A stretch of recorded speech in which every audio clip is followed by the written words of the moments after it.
Hello guys, in this video I'm gonna show you how to download Tally Prime in your laptop.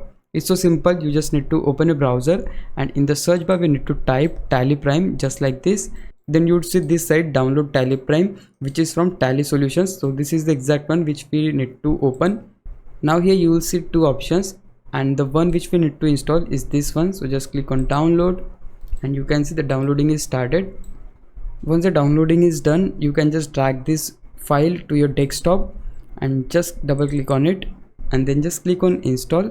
Next click on start Tally Prime. On this window click on accept. Then here you will see bunch of options. If you have license, then here you need to go with this one, but just like me, if you want to try it for free for educational purpose, you can just click on this one. And yeah, there you go, we have successfully installed Tally Prime in your laptop. If you found this video helpful, please leave a like, consider subscribing my YouTube channel. I'll meet you in the next one. Bye bye.